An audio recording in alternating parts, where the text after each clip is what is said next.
My name is Katka Venkatachari.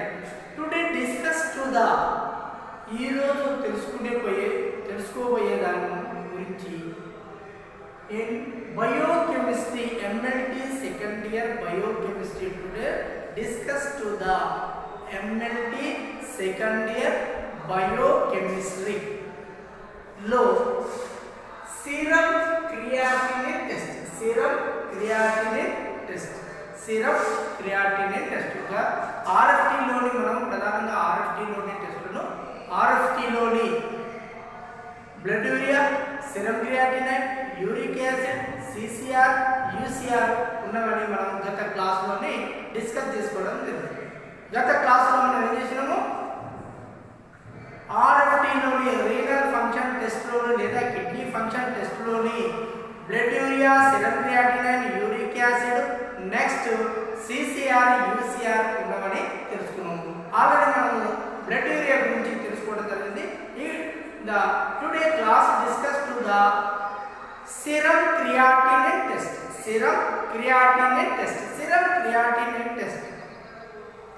Kidney function లోని ప్రధానమైన test ఒకటి serum creatinine test. మరి serum creatinine టెస్ట్ లో method alkaline picric acid method లోని serum creatinine test ను చేయడం జరుగుతుంది. ఆల్కలైన్ పిక్రిక్ యాసిడ్ మెథడ్ లోని ఈ టెస్ట్ ను చేయడం జరుగుతుంది. ఈ టెస్ట్ యొక్క ఉద్దేశం, ఎందుకు చేస్తున్నాం ఈ టెస్ట్ ను? Estimate to the creatinine given by blood sample.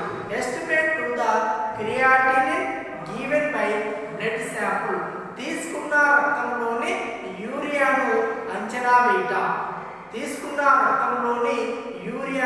అంచనా వేయట. మన బాడీలో ఎంతో కొంత తీసుకున్న రక్తంలోని క్రియాటినిన్ ను అంచనా వేయట. మన బాడీలోని యూరియా కానీ క్రియాటినిన్ కానీ ఎంతో కొంత పరిమాణం అనేది ఉంటుంది. నార్మల్ వాల్యూ ఇంతనే ఉంటుంది. దానికన్నా ఎక్కువైనప్పుడు మన బాడీ అస్వస్థతకు గురి కావడం, మన శరీరం అస్వస్థతకు గురి కావడం జరుగుతుంది. కాబట్టి ఈ కిడ్నీ ఫంక్షన్ తెలుసుకోవడానికి క్రియాటినిన్ టెస్ట్ ను మనం చేయడం. తీసుకున్న రక్తంలోని estimate to the creatinine given by blood sample. తీసుకున్న రక్తంలోని క్రియాటినిన్ ను కనుక్కుంటా. నెక్స్ట్ దీనికి కావలసిన ఎక్విప్మెంట్, దీనికి కావలసిన రీజెంట్స్, దీనికి కావలసిన పరికరాలు, రిక్వైర్మెంట్, ఎక్విప్మెంట్, ఆపరేటర్స్.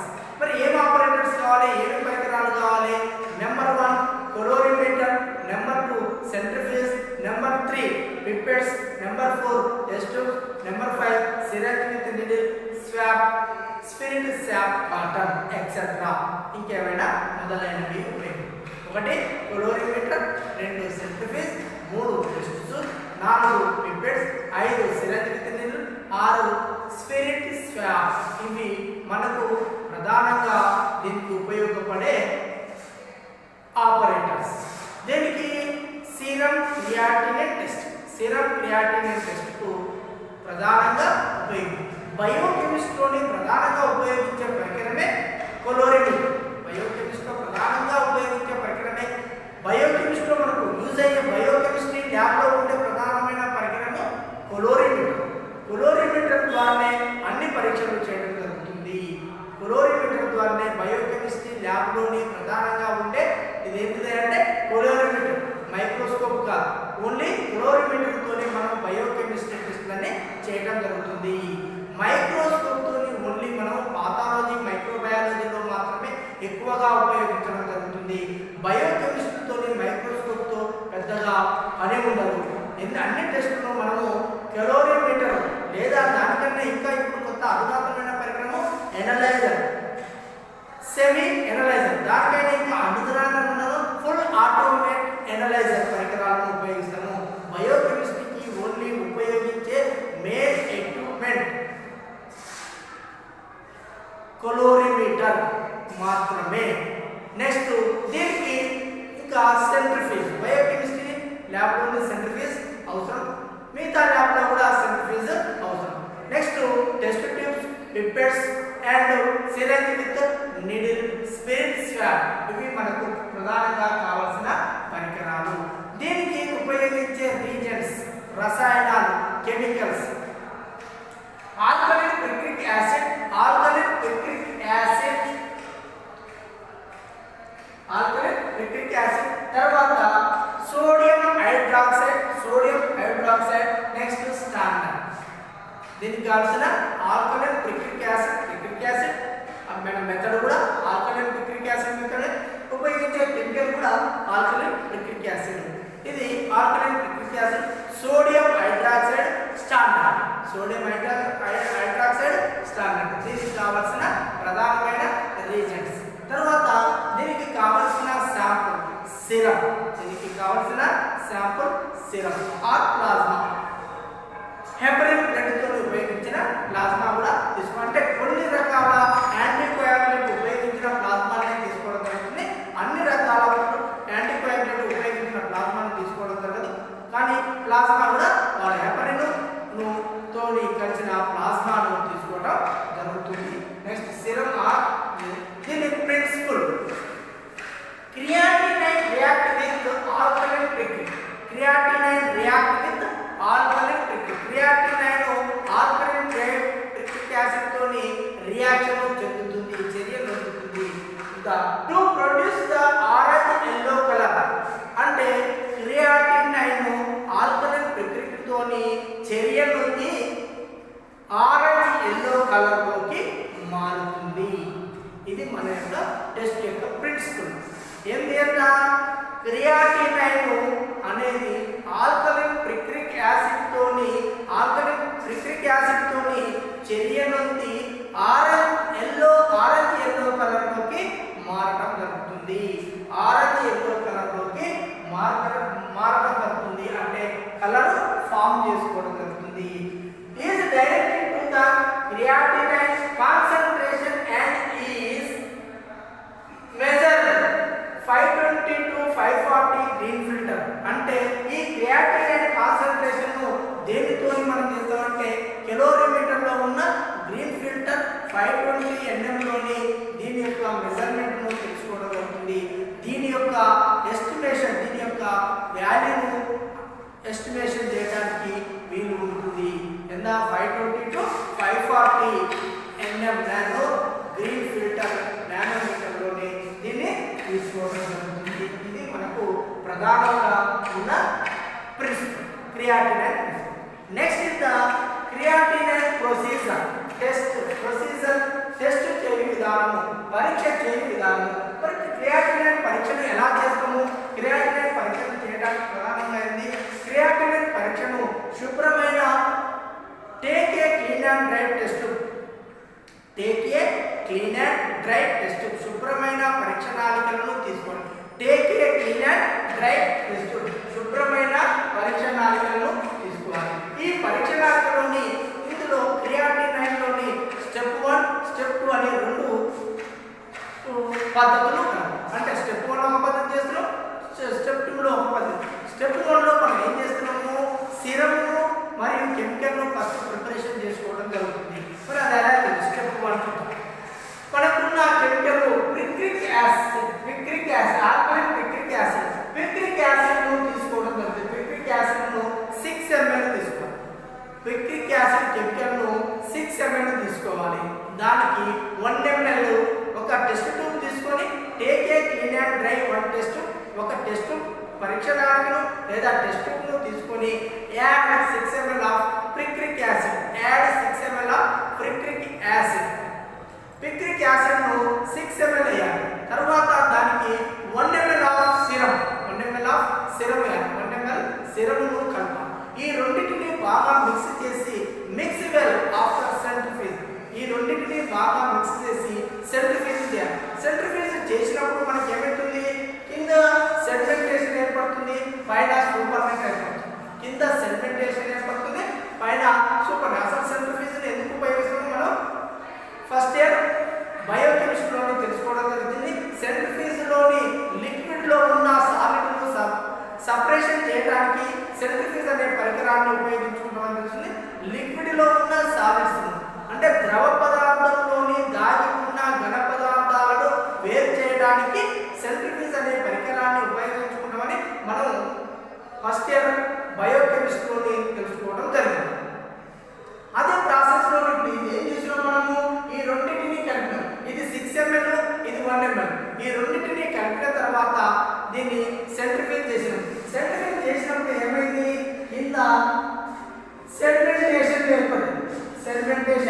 సాలిడ్స్ ఏర్పడింది, పైన సూపర్నెట్ ఏర్పడింది అంటే ద్రవ పదార్థము ఏర్పడింది. ఈ ద్రవ పదార్థాన్ని బాగా సపరేషన్ చేసుకొని పెట్టుకోవాలి. ఇప్పుడు నెక్స్ట్ స్టెప్ 2. స్టెప్ 1 లో ఏం చేసామంట 6 ml పిక్రిక్ యాసిడ్ తీసుకున్నాం, 1 ml సిరప్ తీసుకున్నాం. ఈ రెండింటిని బాగా కలిపి సెడిమెంట్ చేసాం. సెడిమెంట్ చేసినప్పుడు ఏమైంది, మనకు కింద సెడిమెంటేషన్ అయిపోయింది, పైన సూపర్నెట్ అంటే ఘన పదార్థాలు సాలిడ్స్ అన్ని కిందికి వస్తున్నాయి, ద్రవ పదార్థం అంతా పైకి పడింది. నెక్స్ట్ ఇప్పుడు స్టెప్ 2.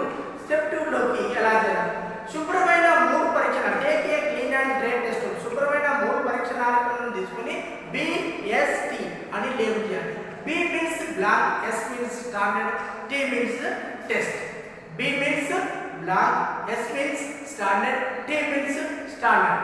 BST అని లేబుల్ చేసుకున్నాం. అంటే బ్లాంక్ B ఫస్ట్ లెటర్ తీసుకున్నాం, S అంటే స్టాండర్డ్ ఫస్ట్ లెటర్, T అంటే టెస్ట్ టెస్ట్ ఫస్ట్ లెటర్ తీసుకొని ఈ టెస్ట్ లోకి పేరు పెట్టుకోవడం జరిగింది. నెక్స్ట్ ఇప్పుడు ఏం చేసాము, స్టెప్ 1 లో ఏర్పడిన సూపర్నెట్ను 3.5 ml T అనే టెస్ట్ అనే టెస్ట్ లో వేయడం జరుగుతుంది. ఏం చేసినాము, సూపర్నెట్ స్టెప్ 1 లో మనం సపరేషన్ చేసుకున్న సూపర్నెట్ను స్టెప్ 2 లో T అనే టెస్ట్ లోని 3.5 ml వేయడం జరిగింది. నెక్స్ట్ తర్వాత ఏం చేసినాము, పిక్రిక్ యాసిడ్ తీసుకున్నాం. పిక్రిక్ యాసిడ్ ఓన్లీ B అనే టెస్ట్ లో 3 ml వేసినాము, S అనే టెస్ట్ లో 3 ml, T అనే టెస్ట్ లో పిక్రిక్ యాసిడ్ వేసాం. ఎందుకు, ఆల్రెడీ స్టెప్ 2 లో తీసుకున్నాం కాబట్టి మనం ఇక్కడ తీసుకున్నాం అవసరం లేదు, అదే ఇక్కడికి వచ్చింది కాబట్టి ఇంకా T లో తీసుకున్న అవసరం లేదు. Only B and S standard test లో మాత్రమే, బ్లాక్ అండ్ స్టాండర్డ్ టెస్ట్ లో మాత్రమే తీసుకోవాలి.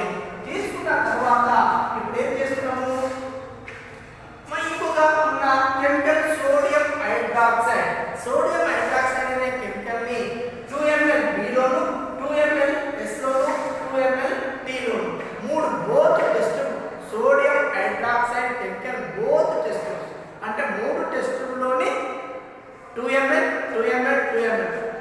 sodium hydroxide add to the sodium hydroxide both test add 2 ml of sodium hydroxide, 2 ml of sodium hydroxide both test BST sodium hydroxide add to the sodium hydroxide BST 2 ml add in the 2 ml లో ఒక్కొక్క test లోని 3 test లోని both test లోని 2 ml చొప్పున sodium hydroxide ను వేయాలి. తర్వాత next standard creatinine standard. ఏ దాని స్టాండర్డ్ ఆ దానికే స్టాండర్డ్ ఉంది. ఇప్పుడు కొత్తగా అధునాతనమైన పద్ధతుల్లోని యూనివర్సల్ స్టాండర్డ్స్ వచ్చినాయి.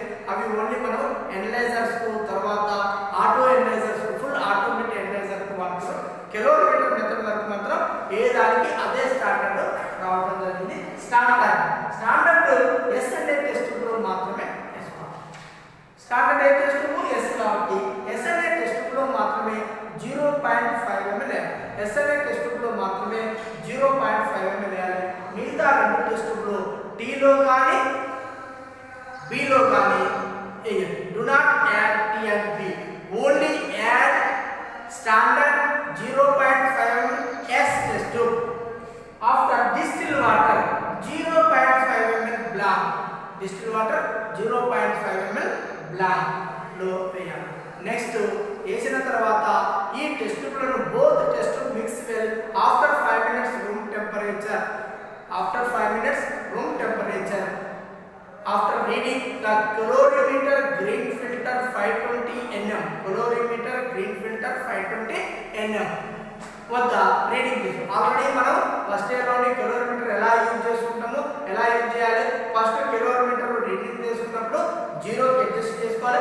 0 కి అడ్జస్ట్ చేసుకున్నాక బ్లాక్, తర్వాత స్టాండర్డ్, తర్వాత టెస్ట్ యొక్క వాల్యూను పర్సెంట్ తీసుకోవాలి. ఆల్రెడీ ఈ ప్రాసెస్ మనము కిలోమీటర్ ఎలా పనిచేస్తుంది, కిలోమీటర్ ఎందుకు పనిచేస్తుంది, కిలోమీటర్ పనిచేయడానికి ప్రధాన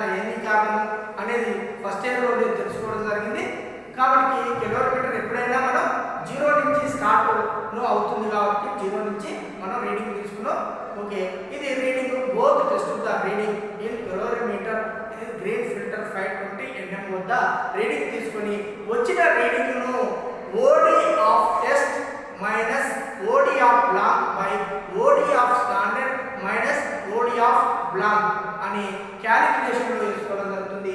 ఆ క్యాలిక్యులేషన్ సింప్లిఫై చేస్తే T/S × 20 standard test by standard × 20 మనకు సింప్లిఫై చేసుకుంటే వస్తుంది.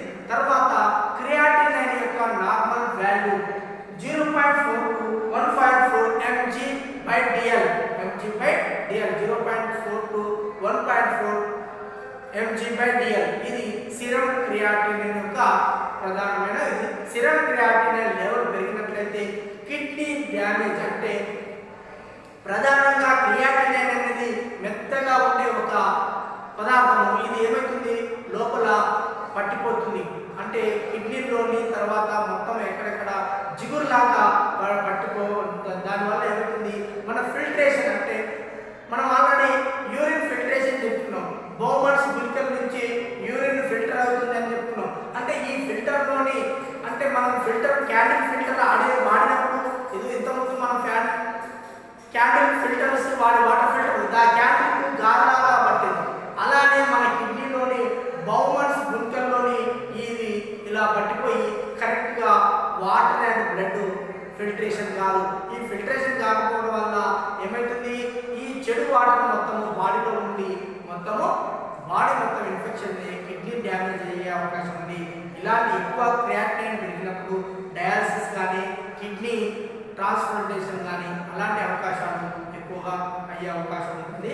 కాబట్టి ఎక్కువగా ఈ క్రియాటినైన్ పెరిగినప్పుడు ప్రధానంగా ముఖం ఉబ్బటము